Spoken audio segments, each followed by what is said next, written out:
Assalamualaikum warahmatullahi wabarakatuh. Salam persaudaraan untuk seluruh umat manusia sedunia. Salam rahayu, rahayu untuk pemirsa dimanapun Anda berada di seluruh penjuru Nusantara. Pada kesempatan kali ini kita akan bincang-bincang santai atau ngobrol santai sejenak akan pengertian pemahaman sesuatu hal yang menjadi pemahaman bagi manusia, yaitu pemahaman unsur yang sangat rahasia di balik jasmani manusia. Akal pikir, kemudian pemahaman dalam hati itu merupakan unsur-unsur rahasia yang berupa metafisika. Jika unsur yang wujud fisika ini sangatlah mudah dikenali, yang metafisika atau yang rahasia itulah yang sangat sulit. Nah, hal itu perlu disadari dan untuk menjadi pengetahuan kita semua selaku umat manusia. Pada diri kita sebagai manusia ada suatu kesadaran diri. Nah, kesadaran diri inilah yang sangat penting untuk manusia dalam berkehidupan. Kesadaran diri manusia itu sangat sulit untuk dipelajari dan dipraktekkan, karena kesadaran diri manusia itu adanya pada suatu unsur Tuhan, di mana unsur Tuhan itu adalah unsur rahasianya, yaitu unsur rohani, unsur percikan daripada rahasianya. Nah, ini berkenaan dengan apa yang ada dalam diri kita, yaitu unsur rohani yang bersemayam di balik jasmani. Nah, kesadaran rohani pada diri manusia harus dibangkitkan. Artinya kesadaran rohani itu akan membawa dampak pada perilaku kehidupan manusia dengan kesadaran diri namanya.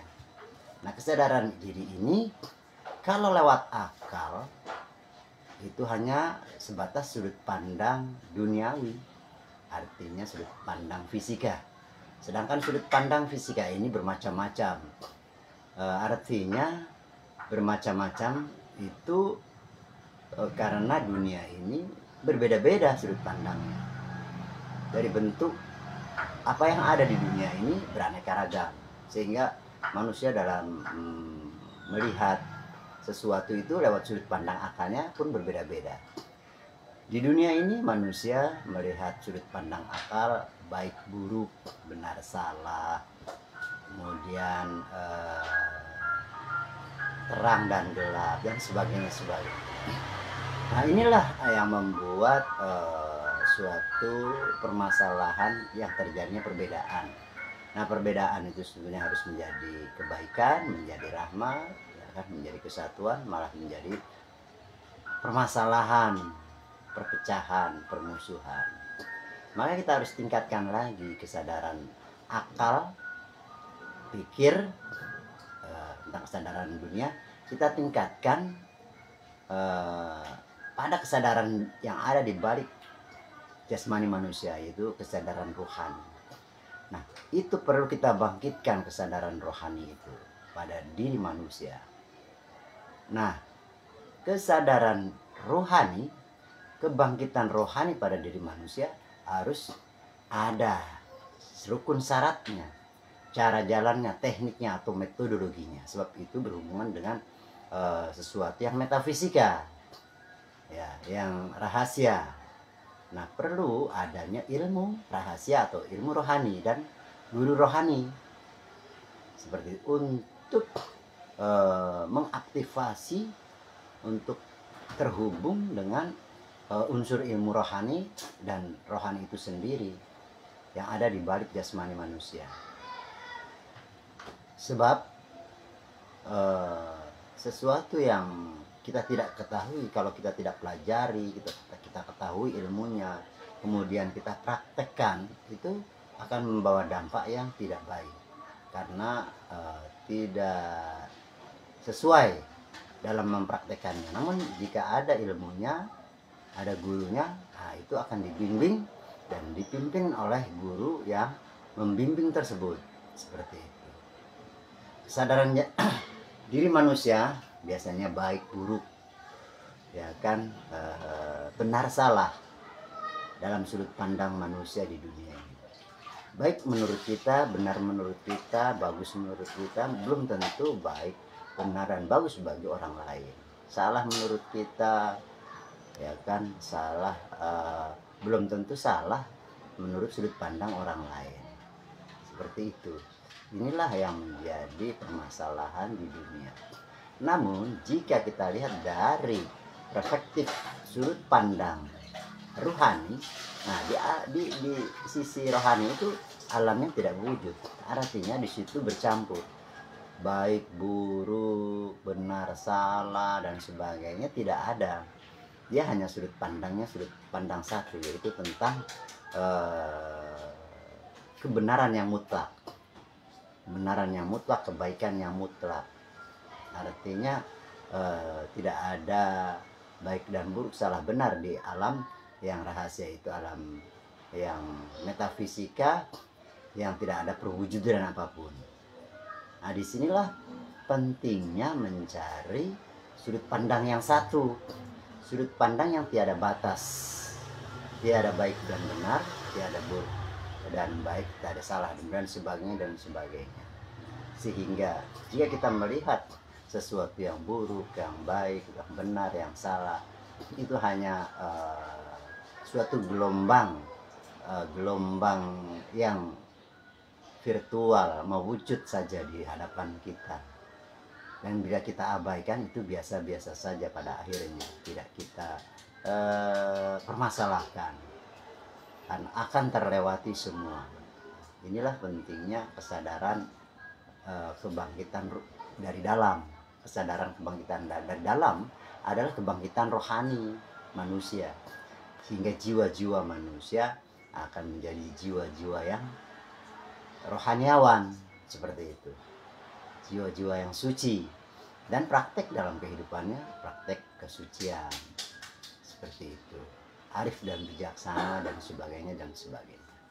Nah, ini penting untuk seluruh umat manusia sedunia, agar dunia ini tertata, harmonis, rukun dan damai.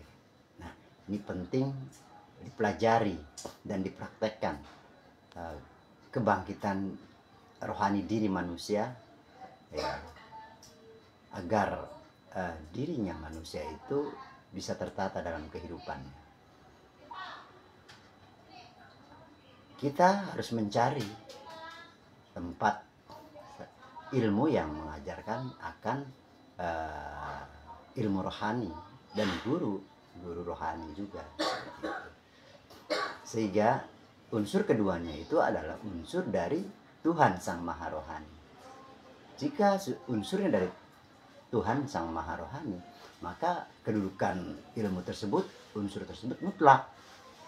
Artinya tidak ada pembedaan, tidak ada perselisihan dan sebagainya dan sebagainya. Yang ada hanya menjadi suatu rahmat atau kedamaian pada diri manusia itu sendiri dan juga alam semesta, jika manusia itu kesadarannya ditingkatkan menjadi kesadaran rohani.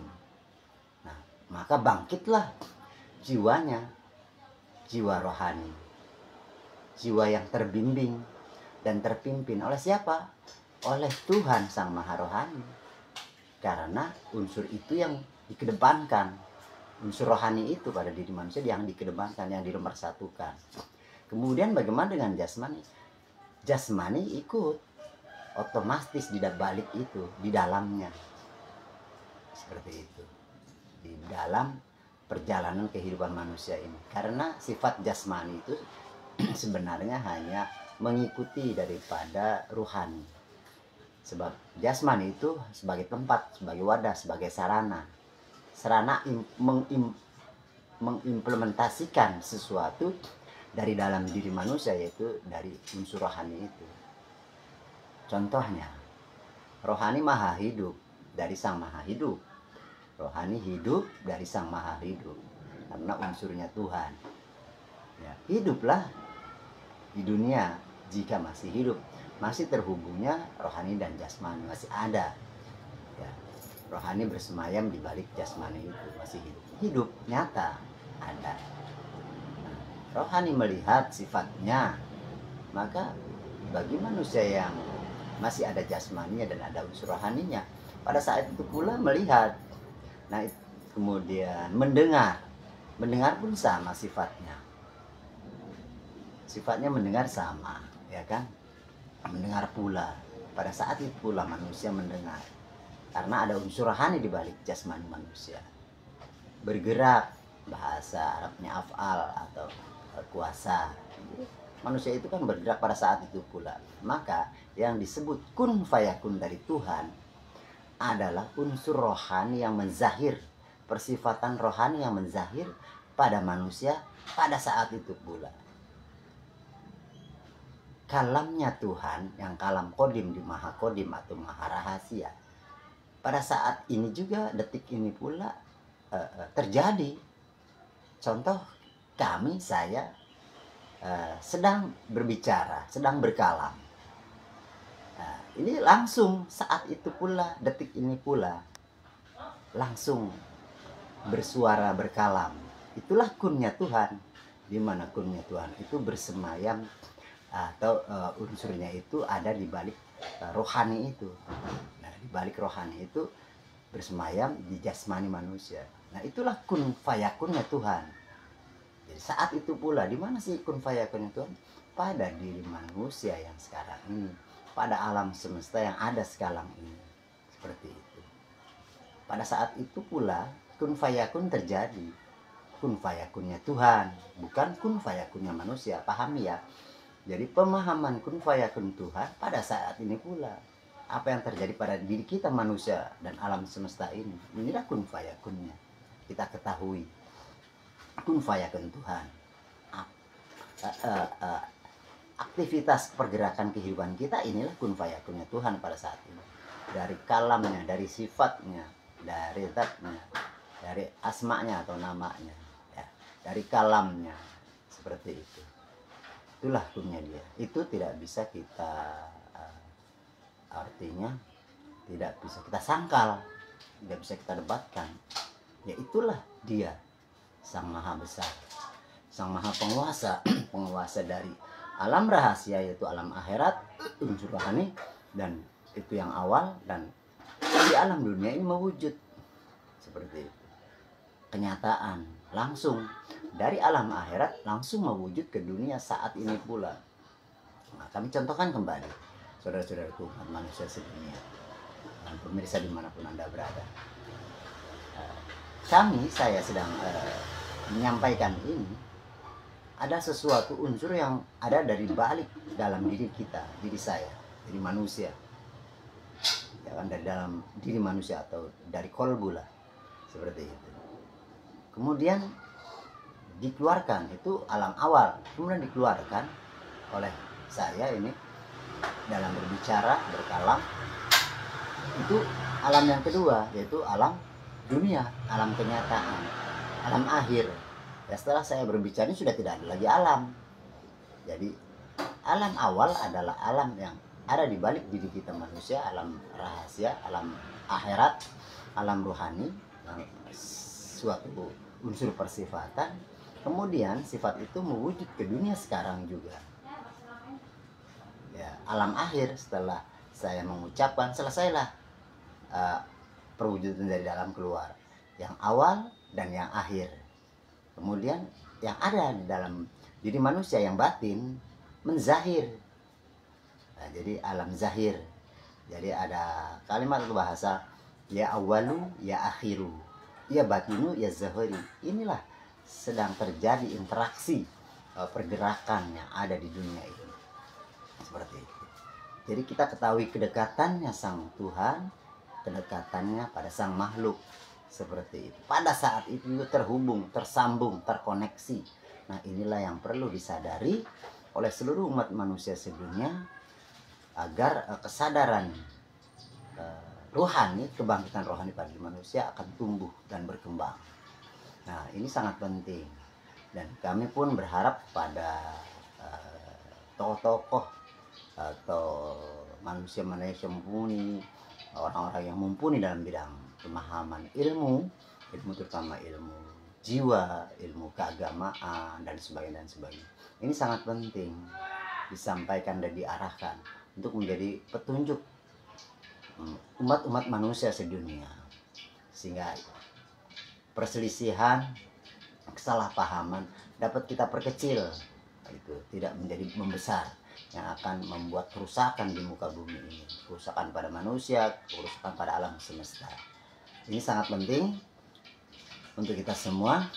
Maka kami menyampaikan pada seluruh saudara-saudara umat manusia sedunia untuk menyadari akan hal itu, kesadaran diri rohani, jiwa rohani, ya, agar terbimbing, terpimpin oleh Tuhan Sang Maha Rohani yang mewujud pada jasmani. Seperti itu saudara-saudaraku. Kami hanya menyampaikan, kita sama-sama belajar dalam obrolan santai seperti itu. Maka kami sampaikan, manusia sedunia wajib dan harus mencari ilmu rohani lewat diri rohani untuk membangkitkan rohani agar menjadi kesadaran rohani pada jiwa-jiwa manusia sedunia.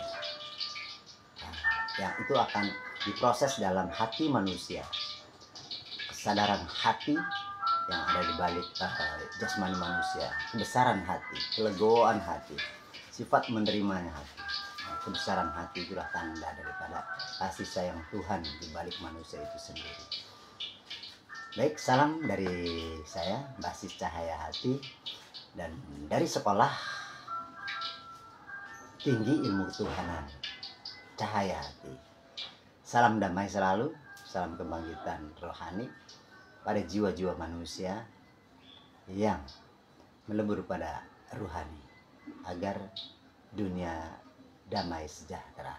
Salam rahayu, salam damai selalu untuk seluruh umat manusia sedunia. Assalamualaikum warahmatullahi wabarakatuh. Rahayu, rahayu, rahayu.